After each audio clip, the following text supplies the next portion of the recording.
Welcome back once again to the Diplomatic Lounge. This is our May 2026 episode. I want to talk about Africa. I often have Africa on my mind, and this is mostly with the starting point that we lived in our young and some of our most adventurous years in Ethiopia. And it was a difficult place. The revolution against Emperor Haile Selassie had happened only 5 years before we arrived there in 1979.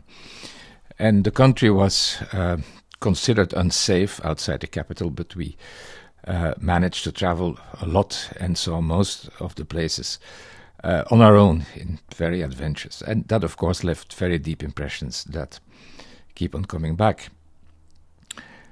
But when I think about it, the links with Africa go much further and started much earlier. I grew up in Belgium in the 1950s and the 1960s, when even the news of the world was dominated by what was happening in the Congo, the former Belgian colony that became independent in 1960.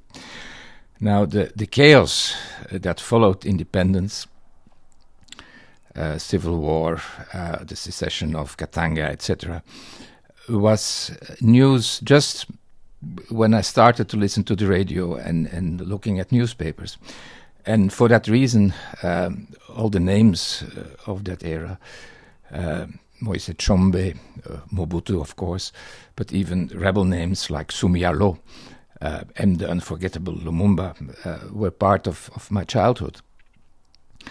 And even stranger, I have to say, was the fact that so many years later, when we were working in Havana, I came face to face with one of the few survivors of Che Guevara's expedition in the Congo in the 1960s, a man called Godfrey Chamlesso, who was Congolese but had fled with Che when the operation in the Congo failed.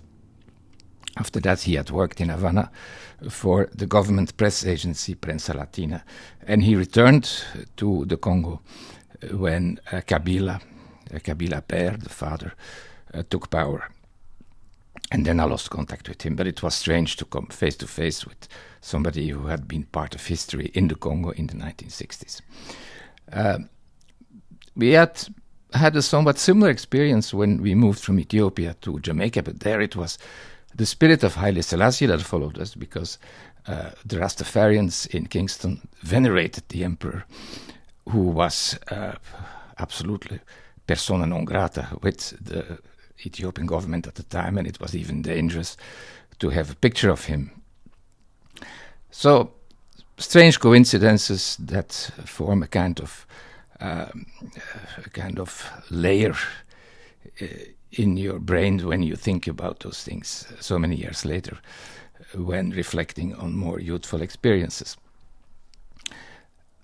About 10 years after leaving Ethiopia, I traveled in the Sudan, including to the already then and even now more infamous region of Darfur, a part of Africa plagued by all the evils come together: war, civil war, desertification, ethnic strife, religious contrast, etc.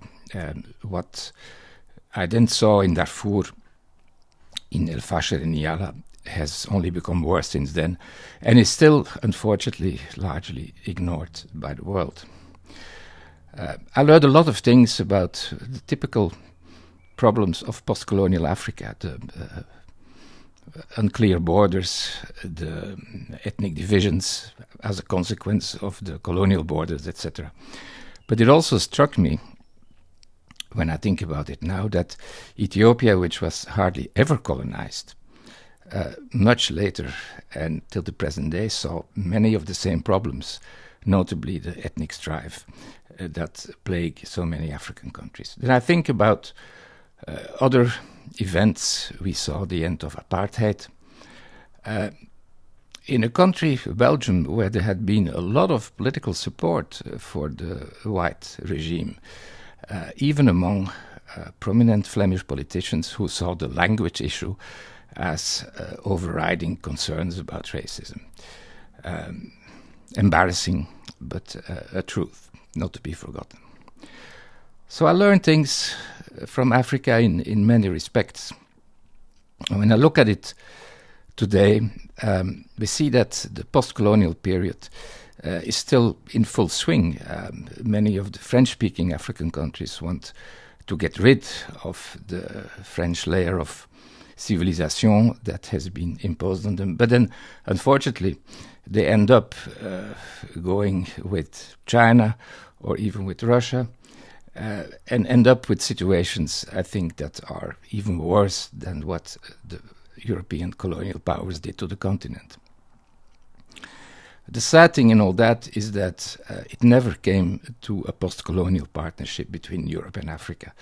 And not just geographically, but also regarding population and resources. The two continents are so complementary that they should have gone hand in hand, but they didn't. There were too many post-colonial resentments on the African side, and I guess too much racism still, and too many post-colonial interests on the European side. Very regrettable. We may hope that Africa will wake up to its own values.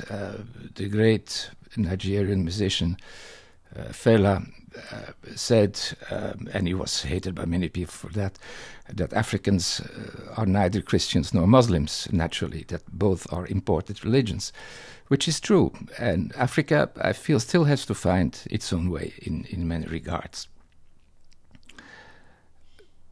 I may live to see that or not. If we look at how the end of apartheid came about in South Africa, we see that long-term consequences are difficult to overcome. It's a bit like the case was with slavery, which to this very day has long-term consequences. And you cannot blame the present government of South Africa for not being able to handle all the social problems and issues they are confronted with, because those are long-term consequences of bad situations.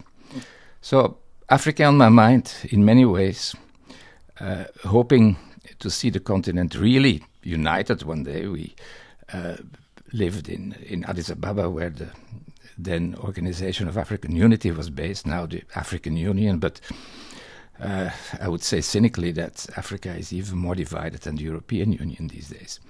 So there is a long way to go. In the end, though, it's a continent of enormous resources, of enormous hope, and of enormous unrealized potential. And we should hope to see that come to better days, and especially to find Europe and Africa, each other, as natural partners against all other forces in the world that are once more exploiting the continent. Thank you, and see you next time.